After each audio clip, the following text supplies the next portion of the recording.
Sahabat Alia, sudah lama ya kita nggak ngobrol bersama dokter muda. Kali ini saya di studio sudah kehadiran dua dokter muda. Ada dokter muda Yusi dan juga dokter muda Ardan. Iya, ini Mbak. Iya. Kalian asli mana sih? Kalau saya sendiri asal Situbondo, Mbak. Situbondo. Kalau Ardan? Kalau saya aslinya Kalimantan di Samarinda gitu. Oh, iya. Dulu pas kemarin peresmian datang nggak? Waduh, nggak datang Mbak. Soalnya masih menempuh pendidikan ya. Iya, masih menempuh. ngikutin. Gitu. Emang terakhir pulang ke Kalimantan kapan? Terakhir itu Lebaran tahun lalu sebelum masuk stase koas kayak gitu. Oh, jadi setiap Lebaran memang diusahakan untuk pulang atau Lebaran tuh kadang nggak pernah nggak pulang? Pernah nggak pulang, kayak waktu pandemi. Nah itu saya sempat nggak pulang selama 2 tahun. Oh, 2 tahun nggak pulang, nggak ngerasain masakan Lebarannya ibu gitu ya? Dikirimin sih untungnya sih. Oh, dikirimin, nggak basi? Kebetulan mungkin karena rendangnya sama pempeknya Umi itu awet ya, bisa awet. Ada triknya juga, jadi alhamdulillah selalu aman sih. Oh, aman. Iya. Jadi mengobati rasa kangen ya. 2 Iya. tahun nggak pulang loh. Coba bayangin. Betul. Pas Lebaran teman-temannya udah pada kos pasti sepi ya? Untungnya waktu itu ya alhamdulillah ya, itu teman-teman ya kos mungkin pulang-pulang nggak pulang sih, maksudnya ya ada yang datang ada yang pulang gitu. Emang karena emang orang-orang di kos saya dekat semua, maksudnya orang-orang ya Banyuwangi, Situbondo, jadi kayak secara mobilitas juga cepet aja mereka bolak-baliknya gitu. Oh, jadi ya kadang pulang terus nggak kos lagi. Iya. Terus saya pulang dulu misalkan 1 hari besok balik lagi gitu. Betul. Jadi nggak ngerasa kesepian ya. Kalau Yusi asli Situbondo jadi lebih sering pulang. Iya, kalau Situbondo Jember kan itu cuma 2 jam ya, Mbak ya. Apalagi saya bawa kendaraan sendiri, otomatis kalau misalnya ada waktu libur yang agak panjang itu saya biasanya menyempatkan pulang. Oh, lebih enak Yusi ya. Kalau kamu kayaknya harus nunggu libur 2 minggu gitu ya. Maksudnya liburnya bener-bener panjang. Karena perjalanan ke rumah aja tuh hampir, kalau dihitung kasar mungkin ada 1 hari mungkin. Oh Karena, iya. Kalau biasanya pulang tuh travel kan, travel ke bandara itu dari sini tuh jam 9 malam. 9 sampai di bandara itu kurang lebih jam 3 jam 4. Terus habis itu nunggu pesawat tuh paling pagi jam 7 waktu itu. Jam 7, 2 jam sampai di rumah bandara. Bandara ke rumah itu kalau misalkan saya milih yang dekat rumah itu yang Samarinda turunnya itu 2 jam. Sampai rumah. Tapi kalau misalkan saya milih yang di Balikpapan itu bisa 4 jam. Oh, ya mendingan Samarinda sih. Iya, tapi Samarinda ini jalannya kurang enak gitu. Oh, Jadi jalan. jalan ke bandaranya itu masih belum semulus kalau misalkan kita ke Balikpapan. Jadi emang dan juga harga tiketnya jauh lebih mahal yang di Samarinda. Oh gitu, makanya Gitu. kamu lebih milih yang di Balikpapan. Betul. Oh gitu. Tetap cari yang ekonomis ya. Iya. Kirain kalau udah jadi dokter kan kayaknya apa aja gitu bisa lah. Selalu berhemat, Mbak. Berarti kamu juga ya hitungannya kalau sering-sering pulang kan jadi akhirnya ini ya boros di bensin ya. Iya, boros di bensin banget, Mbak. Biasalah hitungannya rada mateng memang ya. Oke, kalau kalian sebelum jadi dokter nih kuliah sih sekolahnya itu masih di sekitaran kamu di Situbondo atau di luar kota. Nah kalau ini di Kalimantan kah? Berarti ini maksudnya sebelum di Universitas Jember. SD, SMP, SMA. Nah, kalau saya dari SMP udah merantau. SMP udah merantau. Saya merantau ke Subang, Jawa Barat. Oh iya. SMA? SMA-nya saya di Magelang, di Jawa Tengah kayak gitu. Oh, kayaknya sengaja dia ya mencoba di Jawa Barat, terus kemudian Jawa Tengah, terus Jawa Timur sekarang. Betul. Oh, jadi orang Jawa ini lama-lama.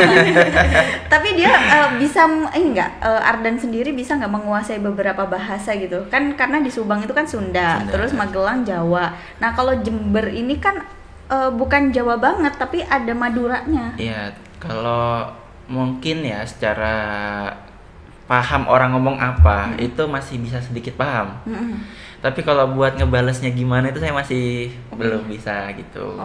Karena emang mungkin secara lingkungan di kuliah juga kan sama kos juga tuh teman-teman juga ngobrolnya kalau nggak bahasa Indonesia ya bahasa Jawa kayak gitu. Oh iya. Jadi emang untuk paparan bahasa Maduranya itu emang Kurang ya. Kurang. Termasuk bahasa Kalimantan kan kamu cuma sampai SD tuh bisa nggak? Apa Kalau lebih fasih misalkan, di Kalimantan? Di tempat saya sih dibiasakan pakai bahasa Indonesia. Oh, jadi kamu ya fokusnya bahasa Indonesia ya, jadi Iya. kesehariannya bahasa Indonesia. Cuman mungkin kalau bahasa saya kan bahasa Dayak ya. Bahasa Kutai itu teman-teman ya sedikit-sedikit lah ada bahasa Kutainya sedikit-sedikit. Soalnya emang kayak kalau saya ngerasa nggak ada terlalu perbedaan yang signifikan karena emang basisnya kita kan Melayu ya, Melayu jadi nggak beda jauh kayak gitu. Oh gitu. Nah kalau Yusi udah dari lahir di Situbondo. Kebetulan gini Mbak, jadinya saya itu untuk SD dari TK, SD, SMP itu saya sekolahnya memang di Situbondo. Tapi entah kenapa begitu SMA itu saya langsung pindah ke Jember, kayak pengen aja gitu sekolah di luar kota gitu. Oh, jadi ada keinginan sendiri untuk nyoba deh di luar kota gitu ya SMA-nya. Terus Iya, betul. dapatnya di Jember. Iya, dapetnya di Jember. Terus sekarang kuliahnya juga di Jember. Di Jember. Jadi udah biasa kalian ya untuk maksudnya jauh dari orang tua gitu, mandiri Iya, gitu ya, iya. makan sendiri. Jadi udah nggak ibu gitu ya, udah mama nggak gitu ya. Paling cuma kalau transferan ya, baru kayak panggil-panggil gitu. Iya. Oke, berarti kalau dari kedekatan kalian dengan orang tua gimana? Kalau saya pribadi alhamdulillah dekat. Jadi biasakan selalu coba untuk telepon. Kalau misalkan lagi ada luang terus kayak ya kalau mungkin biasanya malam sih. Kita biasanya kalau malam itu selalu teleponan habis isya gitu. Oh, iya. Telepon kayak nanya kabar, kalau enggak ya nanya kucing di rumah. Oh, punya piaraan. Punya. Oh, suka kucing berarti. Suka, gitu. Oh, yang ditanya malahan kucingnya ya. Karena yang sering diupdate di grup keluarga ya kucing gitu. Oh. Kamu berapa bersaudara emangnya? Saya 3 bersaudara. Oh, 3 gitu. anak. Anak pertama saya. Oh, anak pertama berarti masih punya adik ya. Iya. Adiknya merantau juga nggak? Adik saya merantau semua.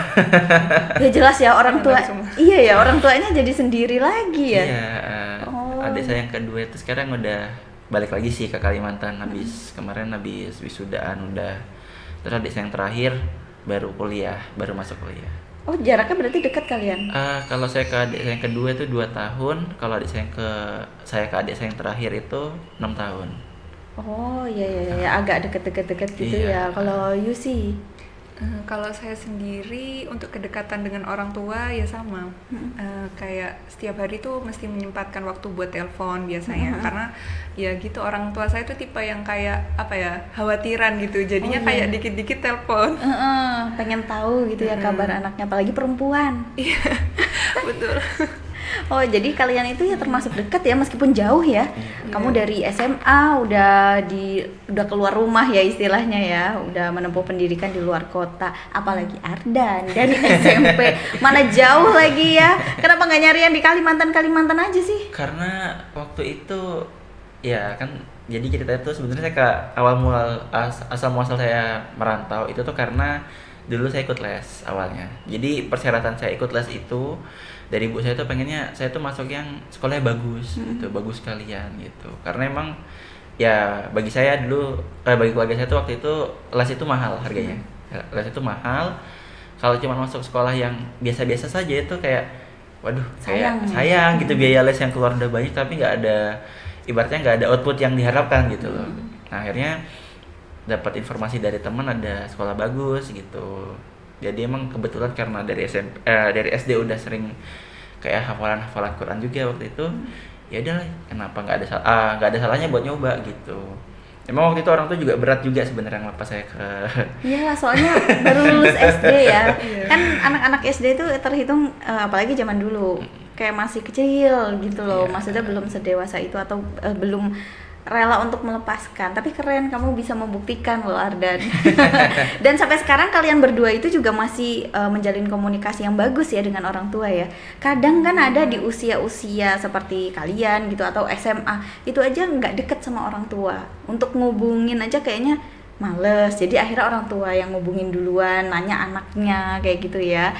Padahal sebenarnya orang tua kan pengennya dikasih kabar doang gitu loh, aku gini, aku sehat gitu, aku alhamdulillah semuanya lancar, sebenarnya pengen gitu. Itu sih kalau kedekatan orang tua ya. Nah, ngomong-ngomong kedekatan dengan orang tua nih ya, kamu pernah dengar nggak sih yang viral? Ada seorang dokter muda ya. Oh, iya. Dokter muda itu karena proses pembagian tugas jaga.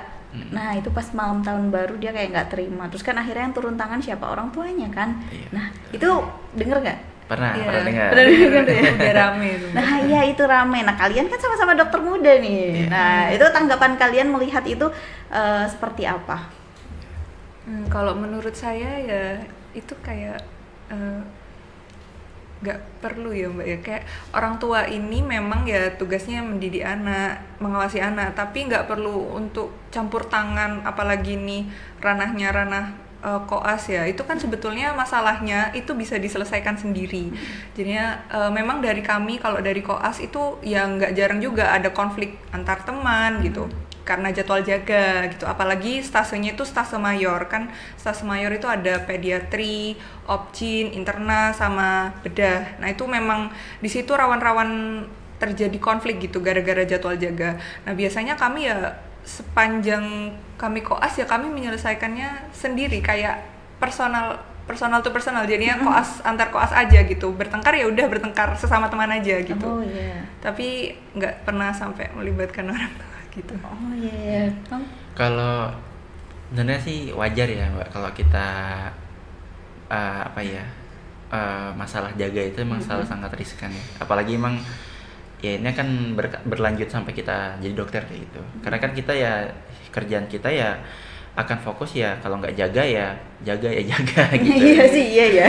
Jadi emang jadwal jaga ya udah akan selalu ada gitu. Cuman memang ya namanya kita bekerja di ranah kesehatan yang memberikan jasa dan pelayanan, ya sudah sewajarnya kalau misalkan kita akan mengorbankan hari libur gitu. Jadi hari libur itu emang ibaratnya ya meskipun tanggal merah itu tidak libur gitu. Kalau saya pribadi ya sebenarnya mungkin itu tidak perlu dibawa ke orang tuanya, atau mungkin kalau mau cerita nggak masalah, itu wajar untuk orang bercerita, itu adalah hal yang normal. Cuman mungkin yang cukup disesalkan adalah kenapa kok harus sampai ikut turun tangan orang tuanya itu. Karena ya sejatinya ya karena ini emang masalah pekerjaan ya selesaikan secara profesional kayak gitu. Betul. Profesionalitas kita ya dinilai dari cara kita berdiskusi, cara kita berkompromi, cara kita bernegosiasi kayak gitu. Jadi kalau misalkan kita memang kayak gini ya ternyata ada masalah, kita udah gimana sih problem solvingnya gitu loh. Kita cari win-win solution kayak gitu. Kalau misalkan emang masih belum ketemu win-winnya ya coba cari lagi gitu sampai yang benar-benar win. Nah sebenarnya ya kalau misalkan kita lagi nggak pengen jaga nih, kita lagi ada masalah, capek atau lagi ada masalah keluarga atau apa yang harus kita tuh meninggalkan kegiatan tersebut, ya kita bisa alternatif lain, kita cari teman yang bisa menggantikan jadwal kita untuk kita mengganti jadwal dia di hari lainnya kayak gitu. Iya, padahal kan untuk insiden itu kan cuma perkara dia dapat jaga pas tahun baru ya. Iya, betul. Mungkin kayak berat banget pas tahun baru harusnya dia kemana, itu dia harusnya jaga gitu kan. Betul. Padahal sebenarnya itu masih bisa dikompromiin ya. Kalau di koas itu memang gimana sih untuk pembagian jadwalnya? Siapa yang membagi jadwal atau seperti apa sih pembagiannya itu?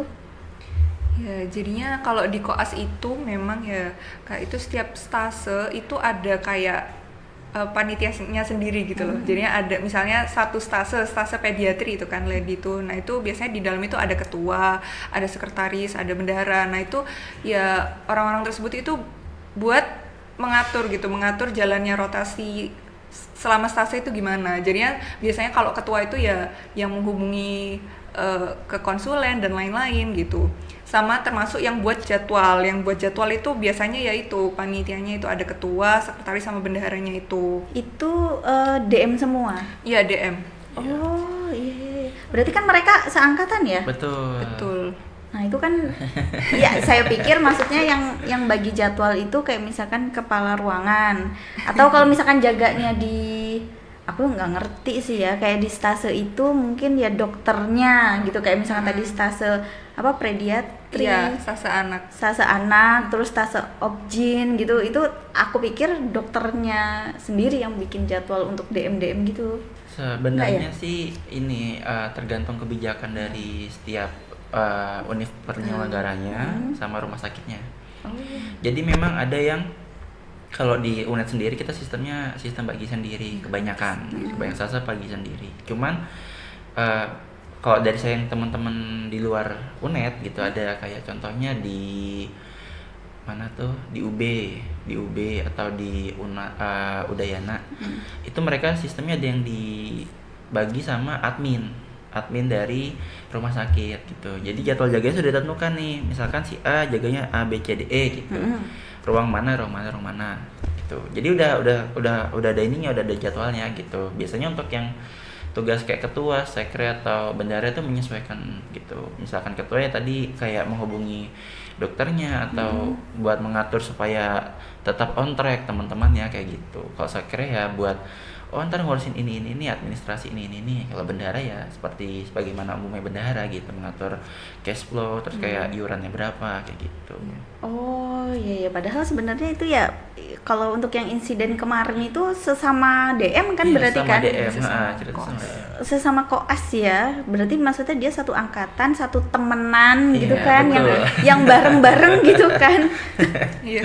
Ya maksudnya sebenarnya yang disayangkan karena keterlibatan pihak ketiga ya. Betul. Maksudnya seharusnya ya DM ya sudah sama DM gitu. Maksudnya teman sama teman gitu, antara kamu dan aku sudah. Kalau misalkan mau ada sesuatu antara perubahan jadwal atau jadwal yang nggak cocok, mungkin bisa diobrolin itu tadi ya. Komunikasikan.